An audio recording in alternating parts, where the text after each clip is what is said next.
जी के सीटेट की marathon class. चलिए फ्रेंड्स स्टार्ट करते हैं। तो हमारा पहला टॉपिक क्या पूछ रखा है, ये भी इस पर भी नजर डालते हैं। हमारा पहला टॉपिक है पर्यावरण नोट्स की अवधारणा। ठीक है, आज इस पे हम लोग बात करेंगे पर्यावरण नोट्स की अवधारणा। ठीक है, कॉन्सेप्ट ऑफ इन्वायरमेंटल नोट्स। तो चलिए बिना देर के वीडियो को स्टार्ट करते हैं। वीडियो स्टार्ट करने से पहले रेड वाला बटन दबा के चैनल को सब्सक्राइब करके बेल आइकन को प्रेस करके ऑल पे सेट कर दीजिए, ताकि सभी अपडेट्स आप तक सबसे पहले पहुंचे और आप हमारे चैनल के साथ जुड़े रहे। वीडियो को लाइक करके शेयर कीजिए, कमेंट कीजिए, ना बोले। Thank you friends. तो चलिए बढ़ते हैं वीडियो की तरफ। सबसे पहले दिया हुआ है पर्यावरण नोट्स की अवधारणा में पढ़ेंगे। ये पर्यावरण नोट्स की अवधारणा कॉन्सेप्ट ऑफ इन्वायरमेंटल नोट्स। सबसे पहले दिया हुआ है सभी शिक्षण परीक्षाओं के लिए अपनी परीक्षा की तैयारी में ईवीएस को शामिल करना महत्वपूर्ण है। यानी कि जो सभी शिक्षण परीक्षा होती है, सभी शिक्षण परीक्षा होती है के लिए अपनी परीक्षा यानी हमारी परीक्षा की तैयारी में ईवीएस को शामिल करना महत्वपूर्ण है, इम्पोर्टेंट है। पर्यावरण अध्ययन की अवधारणा को पर्यावरण अध्ययन नोट्स की सर्वश्रेष्ठ अवधारणा के साथ समझना आसान है। यानी कि जो पर्यावरण अध्ययन है ईवीएस है, उसकी अवधारणा को पर्यावरण अध्ययन नोट्स की सर्वश्रेष्ठ अवधारणा के साथ समझना बहुत ही आसान है। सबसे अच्छे नोट्स यहाँ देखें। यहाँ पे सबसे अच्छा नोट्स दिया हुआ है। ठीक है, देख लेते हैं हम लोग। सबसे अच्छे नोट्स यहाँ देखें, आप लोग देख लीजिए। पर्यावरण अध्ययन की अवधारणा यानी कि इन्वायरमेंटल नोट्स का कॉन्सेप्ट। पर्यावरण में सभी भौतिक और जैविक कारकों का योग होता है जो जीवों के अस्तित्व, वृद्धि, विकास और प्रजनन को सीधे प्रभावित करते हैं। यानी कि पर्यावरण जो होता है, पर्यावरण होता है, इन्वायरमेंटल होता है, इसमें सभी भौतिक जैविक कारकों का योग होता है। ठीक है, जो जीवों के अस्तित्व, वृद्धि, ग्रोथ, विकास और डेवलपमेंट और प्रजनन को सीधे प्रभावित करता है। ठीक है, घटकों के आधार पर पर्यावरण को दो भागों में विभाजित किया जा सकता है। यानी कि जो घटक रहते हैं उनके आधार पर इन्वायरमेंटल को दो भाग, 2 हिस्से में विभाजित किया जा सकता है, किया जा सकता है। ठीक है, किया जा सकता है। यहाँ पे हमारा पहले यहाँ पे दिया हुआ है भौतिक पर्यावरण। ठीक है, यानी कि भौतिक इन्वायरमेंटल में स्थल मंडल, पृथ्वी और इसकी भिन्न भौतिक विशेषताएं, जल मंडल, जल घटक और वातावरण शामिल है। ठीक है, भौतिक पर्यावरण जो होता है, भौतिक इन्वायरमेंटल में स्थल मंडल, पृथ्वी और इसकी भिन्न भौतिक विशेषताएं, जल मंडल, जल घटक और वातावरण, यानी कि हमारा जो वातावरण होता है वो वातावरण शामिल है। ठीक है, भौतिक पर्यावरण में शामिल है। उसके बाद आता है जैविक पर्यावरण। ठीक है, हमारा अब आता है जैविक पर्यावरण, यानी कि जैविक इन्वायरमेंटल। जैविक पर्यावरण इसमें वनस्पति जीव और भिन्न सूक्ष्म जीव शामिल है। जैविक पर्यावरण में वनस्पति जीव और भिन्न सूक्ष्म जीव शामिल है। ठीक है फ्रेंड्स, डगलस और हॉलैंड के अनुसार पर्यावरण उन सभी बाहरी शक्तियों, प्रभावों और स्थितियों का योग है जो एक जीवित जीव के जीवन, प्रकृति, व्यवहार, वृद्धि, विकास और परिपक्वता को प्रभावित करते हैं। यानी कि जो डगलस और हॉलैंड के अनुसार, उनके मुताबिक इन्वायरमेंटल उन सभी बाहरी एनर्जी, प्रभाव और जो है स्थितियों का योग है जो एक जीवित जीव के जीवन, लाइफ में होता है। ठीक है, प्रकृति, ठीक है, नेचर, व्यवहार, ठीक है, वृद्धि, ग्रोथ, विकास, डेवलपमेंट और परिपक्वता को प्रभावित करते हैं। ठीक है, अब देखते हैं आसान सीटेट परीक्षा की तैयारी के लिए पर्यावरण अध्ययन की सामग्री सर्वोत्तम अवधारणा को शामिल करें। यानी कि आसान सीटेट परीक्षा की तैयारी के लिए इन्वायरमेंटल स्टडीज सामग्री की सर्वोत्तम सर्वोत्तम नोट्स को शामिल करें। इस लेख में सर्वश्रेष्ठ ईवीएस नोट्स शामिल है। ये जो लेख है इसमें सर्वश्रेष्ठ ईवीएस के नोट्स शामिल किए गए हैं। ठीक है फ्रेंड्स, शामिल किए गए हैं। पर्यावरण अध्ययन का दायरा, यानी कि पर्यावरण अध्ययन इन्वायरमेंटल स्टडीज का दायरा। ठीक है, दायरा इन्वायरमेंटल स्टडीज का। पर्यावरण अध्ययन एक एकीकृत विषय है क्योंकि इसमें भौतिक के साथ साथ जैविक पर्यावरण, जैविक इन्वायरमेंटल की सभी विशेषताओं को शामिल किया गया है। जो पर्यावरण अध्ययन है, इन्वायरमेंटल स्टडीज है, ये एक एकीकृत विषय है क्योंकि इसमें भौतिक के साथ साथ जैविक इन्वायरमेंटल की सभी विशेषताएं को शामिल किया गया है, रखा गया। ठीक है, इतने सारे विषयों और क्षेत्रों से इसका संबंध इसके दायरे को व्यापक बनाता है। यानी कि जो इतना सारा विषय है, क्षेत्र है, इसका संबंध इसके दायरे को व्यापक बनाता है। ठीक है, व्यापक बनाता है। इसे निम्नलिखित क्षेत्रों में लागू किया जा सकता है। इसी जो निम्नलिखित क्षेत्र है इसमें लागू किया जा सकता है। ठीक है, शुरू किया जा सकता है, देखते हैं किया जा सकता है। ठीक है, एक हमारा फर्स्ट नंबर दिया हुआ है प्राकृतिक संसाधन निवारण और पर्यावरण प्रबंधन। यानी कि प्राकृतिक संसाधन निवारण और पर्यावरण प्रबंधन, इन्वायरमेंटल प्रबंधन। ठीक है, देखते हैं। पहला है ईवीएस वन्य जीवन, वन और प्राकृतिक संसाधनों के प्रबंधन में मदद करता है।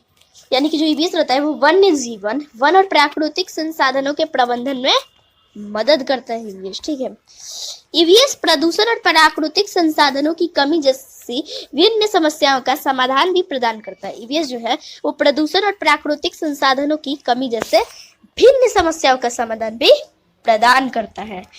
एक पर्यावरण वैज्ञानिक पारिस्थितिक संतुलन, जैव विविधता के संरक्षण के साथ साथ प्राकृतिक संसाधनों के संरक्षण और नियमन के लिए काम कर रहा है। यानी कि जो एक इन्वायरमेंटल वैज्ञानिक परिस्थिति संतुलन, जैव विविधता के संरक्षण के साथ साथ प्राकृतिक संसाधनों के संरक्षण और नियमन के लिए काम कर रहा है। ठीक है, काम कर रहा है। दो दिया हुआ है हम लोग का, दो दिया हुआ है 2 नंबर उद्योग में ईवीएस का दायरा। यानी कि उद्योग जो है इंडस्ट्री में ईवीएस का दायरा। औद्योगिकरण के कारण हमारा पर्यावरण बुरी तरह प्रभावित हुआ है। यानी कि औद्योगिकरण के कारण जो है हमारा एनवायरमेंटल बुरी तरह प्रभावित हुआ है। ठीक है, बुरी तरह प्रभावित हुआ है। इसलिए हमारे एनवायरमेंटल को और अधिक गिरावट से जो है बचाने के लिए एनवायरमेंटल के अनुकूल प्रक्रिया और प्रौद्योगिकी को अपनाने की आवश्यकता है। ठीक है, जो इसलिए जो है हुआ है, तो हमारे जो पर्यावरण है, हमारा एनवायरमेंटल, इसको और अधिक गिरावट से बचाने के लिए पर्यावरण के अनुकूल प्रक्रिया और प्रौद्योगिकी को अपनाने की आवश्यकता है। प्रौद्योगिकी के इस नवोन्मेषी क्षेत्र में जैव प्रौद्योगिकी ने अच्छा वादा दिखाया है। यानी कि जो प्रौद्योगिकी के इस नवोन्मेषी क्षेत्र में जैव प्रौद्योगिकी ने अच्छा वादा दिखाया है। ठीक है, दिखाया है। ओके, पर्यावरण विज्ञान के अन्य क्षेत्रों में जैव प्रौद्योगिकी सहायक है। इन्वायरमेंटल साइंस के जो अन्य क्षेत्र हैं उनमें जैव प्रौद्योगिकी सहायक है। ठीक है, 3 नंबर हमारा है अनुसंधान एवं विकास में कार्य क्षेत्र। ठीक है, पर्यावरण अध्ययन के क्षेत्र में भिन्न अनुसंधान परियोजना और कार्यों को स्वीकार किया जाता है। यानी कि जो पर्यावरण अध्ययन इन्वायरमेंटल स्टडीज ईवीएस के क्षेत्र में भिन्न अनुसंधान परियोजना और कार्यों को स्वीकार किया जाता है, एक्सेप्ट किया जाता है। ग्लोबल वार्मिंग का मुकाबला करने, ग्रीन हाउस गैसेस में कमी और अंतहीन ऊर्जा स्रोतों को अपनाने के लिए प्रदूषण को नियंत्रित करने के लिए शोधकर्ता किए जा रहे हैं। जो ग्लोबल वार्मिंग का मुकाबला करने, ग्रीन हाउस गैसों में कमी और अंतहीन ऊर्जा, अंतहीन एनर्जी स्रोतों को अपनाने के लिए प्रदूषण को नियंत्रित करने के लिए शोधकर्ता किए जा रहे हैं। ठीक है, 4th नंबर दिया है मानव स्वास्थ्य एवं स्वच्छता का दायरा। मानव स्वास्थ्य एवं स्वच्छता का दायरा।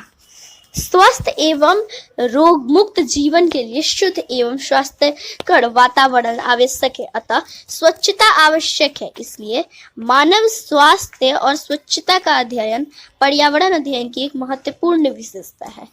ठीक है फ्रेंड, मैंने लाइन को स्टॉप को नहीं देखा फ्रेंड, सॉरी स्टॉप को नहीं देखा फ्रेंड। जो मानव स्वास्थ्य है एवं स्वच्छता का दायरा है वो है कि स्वास्थ्य एवं रोग मुक्त जीवन के लिए शुद्ध एवं स्वास्थ्यकर वातावरण आवश्यक है, अतः स्वच्छता आवश्यक है।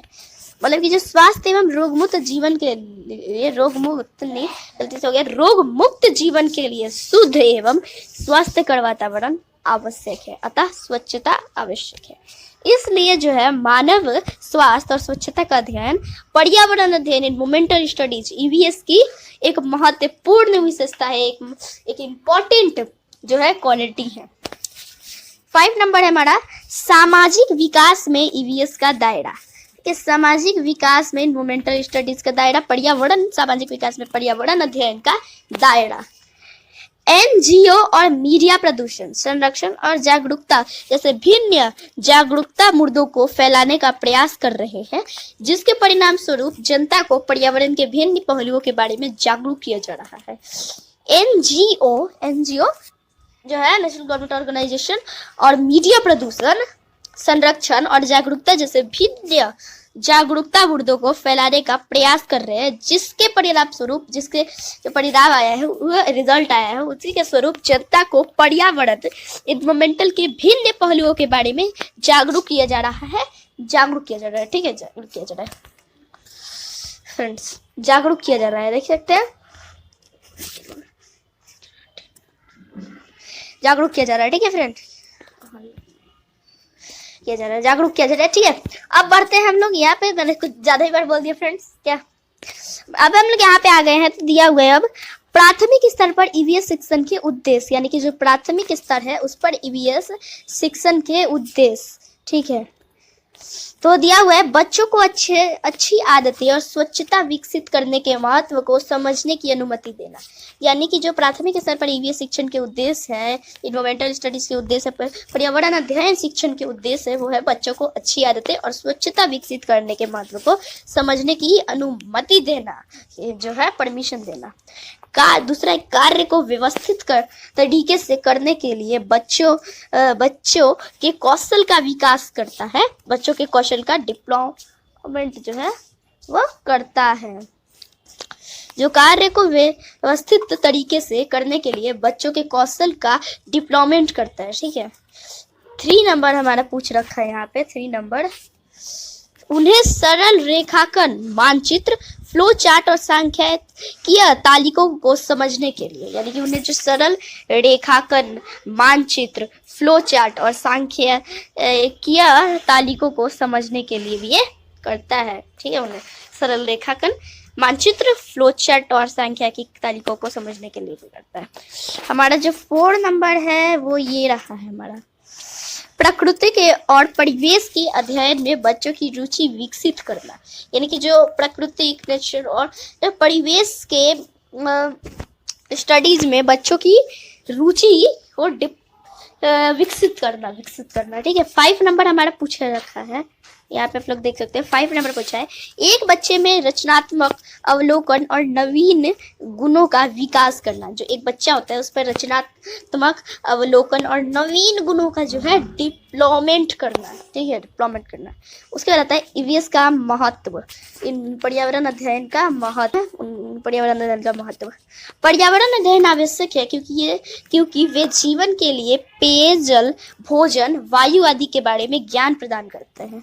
जो ईवीएस है वो आवश्यक है कि इन्वायरमेंटल स्टडीज आवश्यक है क्योंकि वे जीवन के लिए पेयजल, भोजन, फूड, वायु, हवा आदि के बारे में जो है ज्ञान हम लोगों को प्रदान करते हैं, ज्ञान प्रदान करते हैं। ठीक है, अब आता है हम लोग का 2 नंबर। यहाँ पे 2 नंबर ये है, 2 नंबर पर्यावरण अध्ययन पर्यावरण प्रणालियों का मौलिक ज्ञान प्रदान करके पर्यावरण अध्ययन इन्वायरमेंटल स्टडी पर्यावरण प्रणालियों का मौलिक ज्ञान प्रदान करके पारिस्थितिक संतुलन को बनाए रखने में मदद करते हैं। जो इन्वायरमेंटल स्टडीज है वो इन्वायरमेंटल प्रणालियों का मौलिक ज्ञान प्रदान करके पारिस्थितिक संतुलन को बनाए रखने में मदद करता है, हेल्प करता है। 3 नंबर है पर्यावरण अध्ययन प्रश्न उठाने के लिए आवश्यक कौशल प्रदान करता है और अक्सर हमारे ग्रह के सामने आने वाली कुछ पर्यावरणीय समस्याओं के उत्तर भी प्राप्त करता है। इन्वायरमेंटल स्टडीज क्वेश्चन उठाने के लिए आवश्यक कौशल प्रदान करता है, अक्सर हमारे ग्रह के सामने आने वाली कुछ पर्यावरणीय समस्याओं के उत्तर भी प्राप्त करता है। उसके बाद है हमारा पर्यावरण अध्ययन प्रारंभिक अवस्था में बच्चे को पर्यावरण के बारे में जागरूक करेगा ताकि वह समाज में एक सार्थक तरीके से योगदान दे सके। जो पर्यावरण अध्ययन प्रारंभिक अवस्था में बच्चे को पर्यावरण इन्वायरमेंटल के बारे में जागरूक करेगा ताकि वह समाज में एक सार्थक तरीके से योगदान दे सके, ठीक है, योगदान दे सके। उसके बाद आता है हमारा ईवीएस की अवधारणाओं को कृषि और एक स्थायी उत्पादन प्रणाली में लागू किया जा सकता है। जो ईवीएस इन्वायरमेंटल स्टडी पर्यावरण अध्ययन की अवधारणाओं को कृषि और एक स्थायी उत्पादन प्रणाली में लागू किया जा सकता है, ठीक है, लागू किया जा सकता है, ओके, तो किया जा सकता है। इसके बाद आता है हमारा आता है पर्यावरण अध्ययन और शिक्षा इन्वायरमेंटल स्टडीज और एजुकेशन, ठीक है, स्टडीज और एजुकेशन। पर्यावरण शिक्षा इन्वायरमेंटल स्टडीज एक ऐसी विश्व जनसंख्या का विकास करने की एक प्रक्रिया है जो पर्यावरण और उससे जुड़ी समस्या के बारे में जागरूक और चिंतित है और जिसके पास वर्तमान समस्याओं के समाधान और पर्यावरण की रोकथाम के लिए व्यक्तिगत और सामूहिक रूप से काम करने के लिए ज्ञान, दृष्टिकोण, प्रतिबद्धता और कौशल है। एक नए यहाँ पे मैंने फुल स्टॉप फिर से कर दिया। फ्रेंड्स, जो पर्यावरण अध्ययन का है इन्वायरमेंटल स्टडीज एक ऐसी वर्ल्ड जनसंख्या का डिप्लॉयमेंट करता है, जो एक प्रक्रिया है जो इन्वायरमेंटल और उससे जुड़ी समस्या के बारे में जागरूक और चिंतित है और जिसके पास वर्तमान प्रेजेंट समस्याओं के समाधान और इन्वायरमेंटल की रोकथाम के लिए व्यक्तिगत और सामूहिक रूप से काम करने के लिए ज्ञान, दृष्टिकोण, प्रतिबद्धता और कौशल है, ठीक है, एक नए, ठीक है। उसमें रहता है पर्यावरण शिक्षा का उद्देश्य इन्वायरमेंटल स्टडीज का जो है इन्वायरमेंटल स्टडीज के उद्देश्य मकसद, ठीक है, उद्देश्य मकसद पर्यावरण और मनुष्य के साथ इसके अंत संबंध के बारे में बुनियादी ज्ञान और समझ विकसित करता है। जो इन्वायरमेंटल और इंसान के साथ इसके अंत संबंध के बारे में बुनियादी ज्ञान और समझ जो है विकसित करता है, ठीक है, इंसान मनुष्य पर्यावरणीय समस्याओं को हल करने के लिए कौशल विकसित करता है। ये जो पर्यावरणीय समस्या है इनको हल करने के लिए जो है कौशल को विकसित करता है। पर्यावरणीय उपायों और शिक्षा कार्यक्रमों का मूल्यांकन करने की क्षमता विकसित करता है। पर्यावरणीय उपाय और स्टडीज कार्यक्रमों का मूल्यांकन करने की क्षमता विकसित करता है, ठीक है। पर्यावरण की समस्याओं को हल करने के लिए उचित कार्यवाही सुनिश्चित करने के लिए पर्यावरण के प्रति जिम्मेदारी और तात्कालिकता की भावना विकसित करें। जो इन्वायरमेंटल की समस्याओं को हल करने के लिए उचित कार्यवाही सुनिश्चित करने के लिए इन्वायरमेंटल के प्रति जिम्मेदारी और तात्कालिकता की भावना विकसित करें, ठीक है। पर्यावरण और इसकी समस्याओं के बारे में जागरूकता विकसित करें। पर्यावरण, इन्वायरमेंटल और इसकी समस्याओं के बारे में जागरूकता विकसित करे, ठीक है, करे। उसके रहता है हम लोगों का काम प्राथमिक स्तर पर पर्यावरण शिक्षा, ठीक है, पर्यावरण शिक्षा। तो अभी मैं आपको ये बात समझाता हूँ, रुक जाइए एक सेकेंड। प्राथमिक स्तर पर जो है इन्वायरमेंटल स्टडीज, ठीक है, प्राथमिक स्तर पर पर्यावरण शिक्षा इस प्रकार है। प्राथमिक स्तर पर इन्वायरमेंटल स्टडी इस प्रकार है। इस स्तर पर मुख्य उद्देश्य दुनिया के बारे में जिज्ञासा को बढ़ावा देना है और बच्चे को खोजपूर्ण और हाथों की गतिविधियों में संलग्न करना है, जो भाषा अवलोकन, रिकॉर्डिंग, भेद, वर्गीकरण, निष्कर्ष, ड्राइंग के माध्यम से बुनियादी संज्ञानात्मक और साइकोमेटर कौशल के विकास की ओर ले जाता है। चित्रण, डिजाइन और कल्पना, अनुमान और माप, ठीक है। इस स्तर पर मुख्य उद्देश्य दुनिया के बारे में जिज्ञासा को बढ़ावा देना है और बच्चे को खोजपूर्ण और हाथों की गतिविधियों में संलग्न करना है, जो भाषा, अवलोकन, रिकॉर्डिंग, भेद, वर्गीकरण, निष्कर्ष, ड्राइंग के माध्यम से बुनियादी संज्ञानात्मक और साइको मोटर कौशल के डेवलपमेंट की ओर ले जाता है। चित्रण, डिजाइन और कल्पना, अनुमान और माप। ठीक है। दूसरा है, कक्षा का वातावरण बच्चे को प्रदर्शन करने के लिए तनाव नहीं देना चाहिए, लेकिन सीखने को एक व्यक्तिगत दर पर होने देना चाहिए और बच्चों और शिक्षक के बीच मुक्त बातचीत की अनुमति देनी चाहिए। जो कक्षा होता है, क्लास का वातावरण जो होता है, बच्चे को प्रदर्शन करने के लिए तनाव नहीं देना चाहिए, लेकिन सीखने को एक व्यक्तिगत दर पर होने देना चाहिए और बच्चों और शिक्षक और बच्चे और टीचर के बीच मुक्त बातचीत की अनुमति देनी चाहिए। ठीक है। उसके बाद तीसरे नंबर पे ईवीएस एक बच्चे को पर्यावरण की खोज, उसके साथ बातचीत करने और पर्यावरण के बारे में बात करने के लिए पर्याप्त अवसर प्रदान करता है।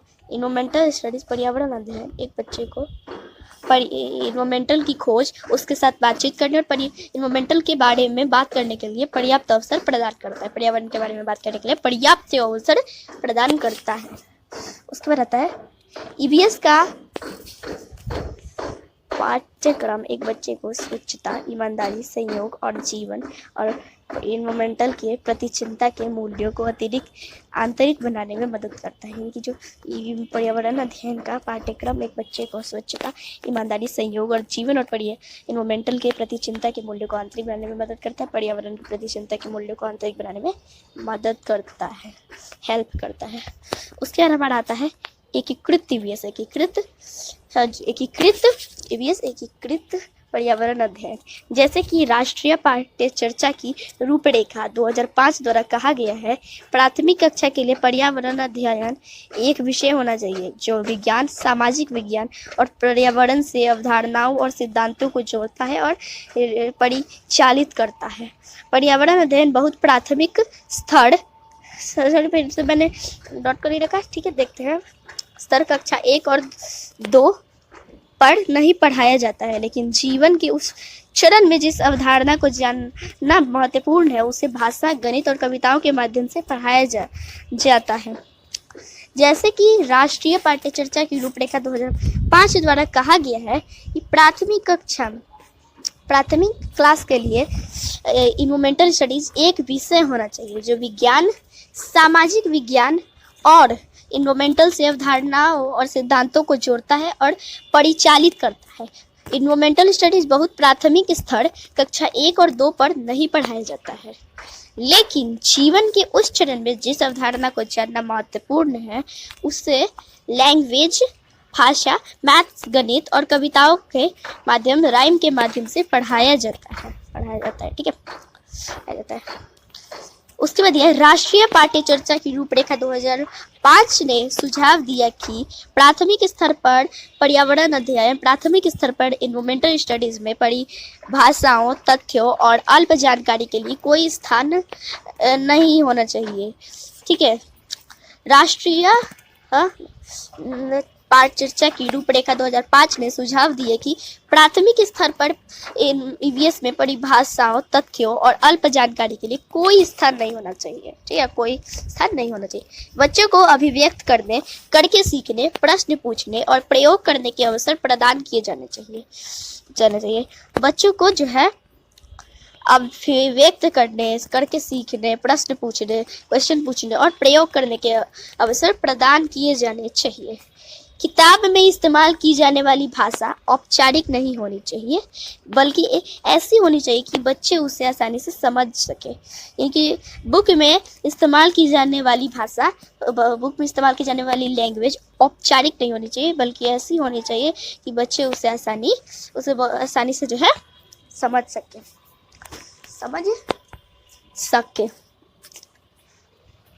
ईवीएस की किताबों में वास्तविक जीवन की घटनाओं, रोजमर्रा की चुनौतियों और पेट्रोल, ईंधन, पानी, जंगल, जानवरों की सुरक्षा, प्रदूषण आदि से संबंधित वर्तमान मुद्दों से बने अध्याय शामिल होने चाहिए।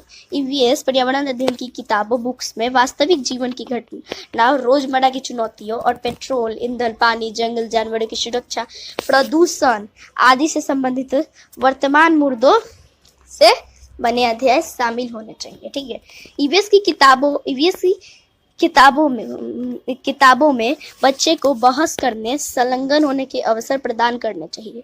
जो ईवीएस का बुक होता है उसमें बच्चों को बहस करने, संलग्न होने के अवसर प्रदान करने चाहिए। ठीक है, और इन विषयों के संवेदनशील समझ विकसित करें, और ये जो इन विषयों की संवेदनशील समझ विकसित करें। ठीक है, विकसित करें। प्राथमिक स्तर पर बच्चे के लिए महत्वपूर्ण माने जाने वाले सीखने के हर पहलू को पेश करने के लिए ईवीएस के पाठ्यक्रम को 6 विषयों में विभाजित किया गया है। प्राथमिक स्तर पर बच्चे के लिए महत्वपूर्ण माने जाने वाले सीखने के हर पहलू को पेश करने के लिए पर्यावरण अध्ययन के पाठ्यक्रम को 6 विषयों में विभाजित किया गया है। 6 सब्जेक्ट्स है। परिवार और दोस्त, जानवरों और पौधों सहित परिवार और दोस्त, भोजन, पानी, आश्चर्य, यात्रा करना, चीजें हम बनाते हैं और करते हैं। एकीकृत ईवीएस का लक्ष्य किसी व्यक्ति के सामाजिक, भौतिक और भावनात्मक परिप्रेक्ष्य के व्यापक विकास का है। सो फ्रेंड्स, अब हम लोग क्वेश्चन देख लेंगे। ठीक है, हेलो फ्रेंड्स, ये जो है ना, ये ईवीएस पेडागोजी का मोस्ट इंपॉर्टेंट क्वेश्चन है सीटेट एग्जाम के लिए। ठीक है, तो चलिए देखते हैं। क्वेश्चन नंबर 1 है, विज्ञान के प्रतिभाशाली छात्र की क्षमताओं को बढ़ाने के लिए निम्नलिखित में से कौन अधिक लाभदायक है। यानी जो विज्ञान है, साइंस है, उसके प्रतिभाशाली छात्र की क्षमताओं को बढ़ाने के लिए निम्नलिखित में से कौन अधिक लाभदायक है। ए, कमजोर छात्रों की मदद के लिए उसे प्रेरित करना, बी, उसे जांच करने के लिए, सी, नई परियोजना में उसके मदद करने के लिए, डी, उसे स्व अध्ययन के लिए निर्देश देना। सही होगा सी नंबर, यानी कि नई परियोजना में उसकी मदद करने के लिए। ठीक है, क्वेश्चन नंबर 2 है, निम्नलिखित में से कौन सा कथन प्राथमिक स्तर पर ईवीएस पढ़ाने का उद्देश्य नहीं है। यानी इन सभी में से कौन सा कथन प्राथमिक स्तर पर पर्यावरण अध्ययन पढ़ाने का उद्देश्य, मकसद नहीं है। ए, प्राकृतिक और सामाजिक पर्यावरण के बारे में जिज्ञासा जगाना, बी, संज्ञानात्मक और मनोगतिक कौशल के डेवलपमेंट की ओर ले जाने वाली समावेशनी और व्यवहारिक गतिविधियों को संलग्न करना, सी, मूल्यांकन के लिए शब्दों और परिभाषाओं के साथ शिक्षार्थियों का नेतृत्व करना, डी, जीवन और पर्यावरण की चिंता के मूल्यों को आत्मसात करना। तो सही होगा सी, मूल्यांकन के लिए शब्दों और परिभाषाओं के साथ शिक्षार्थियों का नेतृत्व करना। निम्नलिखित इसमें से इस पढ़ने का उद्देश्य नहीं है कि मूल्यांकन के लिए शब्दों और परिभाषाओं के साथ शिक्षार्थियों का नेतृत्व करना, पढ़ने का उद्देश्य नहीं है। क्वेश्चन नंबर 3 पूछ रखा है, ईवीएस पाठ्य पुस्तक में रेलवे टिकट का नमूना दिखाने का विचार। ये छात्रों को रेल किराए के बारे में बताना है, बी, उन्हें टिकट में उपयोग किए जाने वाले भिन्न संप्रेषणों का ज्ञान प्रदान करना है, सी, निर्णय लेने के लिए छात्रों के कौशल को बढ़ाना है, डी, वास्तविक जानकारी के साथ बातचीत करने और अवलोकन के कौशल को विकसित करने का अवसर देना है। सही होगा हमारा डी नंबर हमारा सही हो जाएगा।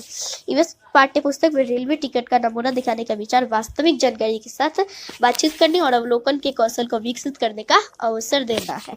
ठीक है, देना है। क्वेश्चन नंबर 4 है, बीज अंकुरण की अवधारणा को सबसे अच्छे तरीके से पढ़ाया जा सकता है। ए, अंकुरित बीज को कक्षा में दर्शाकर और अंकुरण की प्रक्रिया को समझाकर, यानी बी, बोर्ड पर ड्राइंग के माध्यम से अंकुरण चरणों को प्रस्तुत करके, सी, बीज बोने के लिए भिन्न चरणों का पालन करने और उनका चित्र बनाने के लिए कहकर, डी, बीज अंकुरण की तस्वीरें दिखाकर। सही होगा हमारा सी नंबर, बीज बोने के लिए भिन्न चरणों का पालन करने और उनका चित्र बनाने के लिए कहकर। बीज अंकुरण की अवधारणा को सबसे अच्छे तरीके से पढ़ाया जा सकता है बीज बोने के लिए भिन्न चरणों का पालन करने और उनका चित्र बनाने के लिए कहकर पढ़ाया जा सकता है। ठीक है, सबसे अच्छे से। क्वेश्चन नंबर 5 है, निम्नलिखित में से कौन सा ईवीएस पाठ्य पुस्तक में पहेली और पजल को शामिल करने का उद्देश्य नहीं है। यानी कि निम्नलिखित में से कौन सा ईवीएस पाठ्य पुस्तक में पहेली और पजल को शामिल करने का उद्देश्य नहीं है, मकसद नहीं है। ये छात्रों में आलोचनात्मक चिंतन क्षमता विकसित करना, बी, छात्रों में तर्क क्षमता विकसित करना, सी, छात्रों के मन को भ्रमित करना, डी, छात्रों के मन को भ्रमित करना और उन्हें उस भ्रम का आनंद लेने देना। तो सही होगा हमारा सी, छात्रों के मन को भ्रमित करना। ठीक है, भ्रमित करना। क्वेश्चन नंबर 6 है, ईवीएस शिक्षक के रूप में आप छात्रों को चिड़ियाघर ले जाने की योजना बनाते हैं। निम्नलिखित में से आप छात्रों को कौन सी गतिविधियां शुरू करने की अनुमति नहीं देंगे? ठीक है, ये चिड़ियाघर में उन जानवरों की तस्वीरें लेना जिन्हें वे नहीं वहाँ देखेंगे भी। चिड़ियाघर में वे कुछ भी देखते हैं उसका चित्र बनाने के लिए अपनी ड्राइंग की किताबें अपने साथ ले जाना। चिड़ियाघर में जानवरों के लिए बहुत सारा खाना साथ ले जाना। डी, चिड़ियाघर में भिन्न जानवरों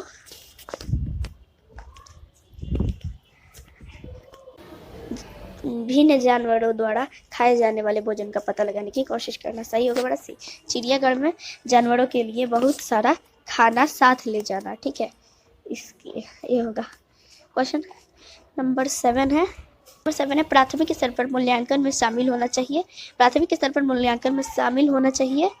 ए, शिक्षार्थियों और अभिभावकों के साथ निरंतर और अंचलित शिक्षक अवलोकन भी। प्रत्येक सप्ताह किए गए औपचारिक परीक्षण और खेल शामिल होने चाहिए और रिपोर्ट कार्ड में दर्ज किए जाने चाहिए। सी, वर्ष के अंत में अर्धवार्षिक और वार्षिक परीक्षाएं। डी, पास या फेल के रूप में युवा शिक्षार्थियों को मूल्यांकित करने के लिए हर हफ्ते गृह कार्य और कक्षा कार्य। सही होगा ए, यानी कि शिक्षार्थी और अभिभावकों के साथ निरंतर और अंशचित शिक्षक अवलोकन। प्राथमिक स्तर में शामिल होना चाहिए। शिक्षार्थी और अभिभावकों के साथ निरंतर और अंशचित शिक्षक अवलोकन। क्वेश्चन नंबर 8 है। ईवीएस कक्षा में सरल प्रयोग और प्रदर्शन किए जा सकते हैं। ये छात्रों को अपने दम पर सीखने और अपने अवलोकन कौशल को अच्छा बनाने में सहायता के लिए। वी, वरिष्ठ कक्षाओं में जो किया जा रहा है उसका पालन करने के लिए। सी, छात्रों द्वारा उठाए गए प्रश्न के आधार पर विचार करने और विश्लेषण अवलोकन को रिकॉर्ड करने के लिए। डी, कक्षा में अनुशासन बनाए रखने के लिए, छात्रों को नियंत्रित करने के लिए। सही होगा हमारा ए, छात्रों को अपने दम पर सीखने और अपने अवलोकन कौशल को अच्छा बनाने में सहायता के लिए भी कक्षा में सरल प्रयोग और प्रदर्शन किए जा सकते हैं। छात्रों को अपने दम पर सीखने और अपने अवलोकन कौशल को अच्छा बनाने में सहायता के लिए। क्वेश्चन नंबर 9 है। असाइनमेंट के बारे में निम्नलिखित में से कौन सा कथन सही है? ए, विविधता और अभ्यास कराने के लिए असाइनमेंट को हर दिन गृह कार्य के बाद कक्षा कार्य के रूप में दिया जाना चाहिए। बी, असाइनमेंट मूल्यांकन का एकमात्र तरीका होना चाहिए। सी, असाइनमेंट शिक्षार्थियों को जानकारी हासिल करने, अपने स्वयं के विचारों का निर्माण करने और उन्हें स्पष्ट करने का अवसर प्रदान करते हैं। डी, माता पिता, भाई या बहन द्वारा उनकी प्रतिभा के आधार पर असाइनमेंट किया जा सकता है। इसमें सही होगा हमारा सी, असाइनमेंट शिक्षार्थियों को जानकारी हासिल करने, अपने स्वयं के विचारों का निर्माण करने और उन्हें स्पष्ट करने का अवसर प्रदान करते हैं। ठीक है, असाइनमेंट के बारे में निम्नलिखित में से ये कथन सही है। क्वेश्चन नंबर 10 है। मानचित्र को पढ़ने के लिए आवश्यक कौशल में शामिल है। ए, उत्कृष्ट ड्राइंग और पेंटिंग कौशल। बी, एक ग्लोब की गणना और रेखाओं की स्थिति का उपयोग करने की क्षमता। सी, अर्थपूर्ण क्षमता निर्माण के लिए उत्कृष्ट संचार क्षमता। डी, स्थान, दूरी और दिशाओं की सापेक्ष स्थिति को समझने की क्षमता। सही होगा डी, स्थान, दूरी और दिशाओं की सापेक्ष स्थिति को समझने की क्षमता मानचित्र को पढ़ने के लिए आवश्यक है ये कौशल। ठीक है, जाने के क्वेश्चन नंबर 11 है। ईवीएस कक्षा में अवधारणाओं को समझाने के लिए कविताओं और कहानी कहने का उपयोग मदद करता है। ए, पाठ को सुखद और रोचक बनाने में। बी, विश्वसनीय और वैश्विक स्तर पर दुनिया की प्रकृति की कल्पना करने और उसका पता लगाने की छात्र की क्षमता को बढ़ावा देने में। सी, शिक्षार्थियों के बीच भाषा और सांस्कृतिक विविधता का ख्याल रखने में। डी, छात्रों की ऊर्जा को सही दिशा में ले जाने में।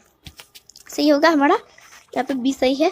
विश्वसनीय और वैश्विक स्तर पर दुनिया की प्रकृति की कल्पना करने और उसका पता लगाने की छात्र की क्षमता को बढ़ावा देने में। ईवीएस कक्षा में अवधारणाओं को समझ जाने के लिए कविता और कहानी को कहने का उपयोग मदद करता है। यही बी नंबर। ठीक है, क्वेश्चन नंबर 12 है हमारा।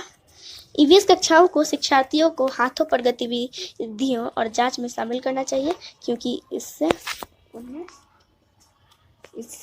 उन्हें मदद मिलती है। ए, अपने वातावरण में स्वतंत्र रूप से घटनाओं का अन्वेषण करें। बी, विज्ञान सीखने के लिए प्रयोगशाला से संबंधित कौशल विकसित करना। सी, वैज्ञानिक अवधारणाओं को बेहतर तरीके से जाने। डी, विषय में रुचि का विकास करना। ए नंबर है अपने वातावरण में स्वतंत्र रूप से घटनाओं का अन्वेषण करें। इन कक्षाओं को शिक्षार्थियों को हाथों पर गतिविधियों और जांच में शामिल करना चाहिए क्योंकि इसमें उन्हें मदद मिलती है। अपने वातावरण में स्वतंत्र रूप से घटनाओं का अन्वेषण करें। ठीक है, क्वेश्चन नंबर 13 है, एक शिक्षिका अपने छात्रों को पीटी सरीसृप के बारे में पढ़ाते हुए वह कई उदाहरण देकर पाठ शुरू करती है और छात्रों से उन विशेषताओं को खोजने के लिए कहती है जो उनके पास थी। वह उपयोग कर रहा है ए प्रेरक दृष्टिकोण, B detective approach, C detective approach, D detective inductive approach. सही है ए प्रेरक दृष्टिकोण। ये जो है प्रेरक दृष्टिकोण होगा। ठीक है, क्वेश्चन नंबर 14 है, कक्षा 5 के छात्रों के लिए एक शिक्षक जानवरों के बोझ पर एक कक्षा ले रहा है। चर्चा करने से पहले वह एक वीडियो दिखाती है जहां एक गधा सामान से भरा हुआ है और गधा चलते समय लंगड़ा कर चलता है। शिक्षक अपने छात्रों के साथ चर्चा करने की कोशिश कर रहा है। ए गधे की उपयोगिता, बी गधे का उपयोग परिवहन के लिए किया जा सकता है, सी पशुओं का अधिभार और शोषण, डी दोनों ए और बी। सही होगा डी सी पशुओं का अधिभार और शोषण। ठीक है, मैंने देखा फिर ठीक है डॉट सर फ्रेंड्स। 15वां क्वेश्चन हमारा पूछा है, ईवीएस के पीछे की विचारधारा अरबिंदो और गांधी जैसे शैक्षिक विचारकों के दर्शन के साथ मेल खाती है जैसे कि ईवीएस। ए बच्चों में समस्या सुलझाने की क्षमता विकसित करना, बी बच्चों का समग्र विकास, सी बच्चों में सामाजिक क्षमताओं का विकास करना, डी ये सभी। तो सही होगा बी बच्चों का समग्र विकास। ईवीएस के पीछे की विचारधारा अरबिंदो और गांधी जैसे शिक्षण विचारकों के दर्शन के साथ मेल खाती है जैसे कि ईवीएस बच्चों का समग्र विकास। ठीक है, 16वां है, ईवीएस वर्ग के लिए बच्चों के प्रश्न महत्वपूर्ण है क्योंकि वे एक संकेतक है। ये बच्चों को क्या नहीं पता है, बी बच्चे क्या जानना चाहते थे, सी यह स्वीकार करता है कि शिक्षक समझाने में सक्षम नहीं था, डी बच्चे की याद करने की क्षमता। तो सही होगा बी बच्चे क्या जानना चाहते थे। ईवीएस वर्ग के लिए बच्चों के प्रश्न महत्वपूर्ण है क्योंकि वे एक संकेतक है कि बच्चे क्या जानना चाहते थे। क्वेश्चन नंबर 17 है, ईवीएस में स्टोरी टेलिंग एक प्रभावी शिक्षण रणनीति है।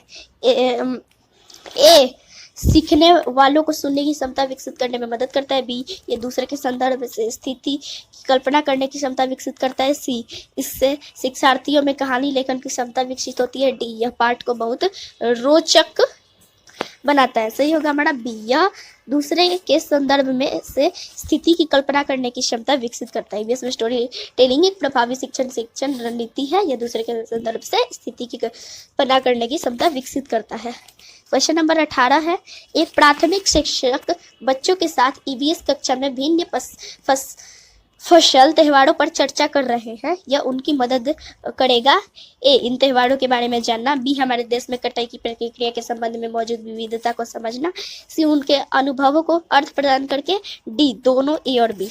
सही होगा डी दोनों ए और बी। इन त्योहारों के बारे में जानना, हमारे देश में कटाई की प्रक्रिया के संबंध में मौजूद विविधता को समझना। क्वेश्चन नंबर 19 है, विज्ञान ज्ञान का एक गतिशील शरीर है। ए इसमें वैज्ञानिक प्रक्रिया शामिल है, बी ये समय के साथ बदलता रहता है, सी इसमें रचनात्मक लोग शामिल है, डी इसका विस्तार होता रहता है। तो सही होगा हमारा बी यह समय के साथ बदलता रहता है। विज्ञान ज्ञान का एक गतिशील शरीर है, यह समय के साथ बदलता रहता है।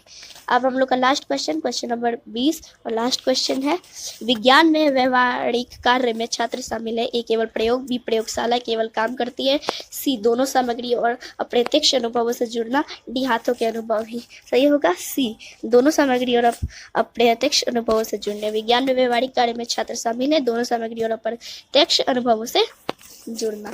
फ्रेंड, आपको ये वीडियो कैसी लगी? अगर वीडियो अच्छी लगी तो वीडियो को लाइक करके चैनल को सब्सक्राइब करके बेल आइकन को दबाकर ऑल पर सेट कर दीजिएगा कि सभी अपडेट आप तक सबसे पहले जाए। ठीक है, शेयर कीजिए, कमेंट करना ना भूलिए ताकि अच्छा आप बेल आइकन को दबा के ऑल पर सेट कर दीजिएगा ताकि सभी अपडेट आप तक सबसे पहले पहुंचे। Thank you friends.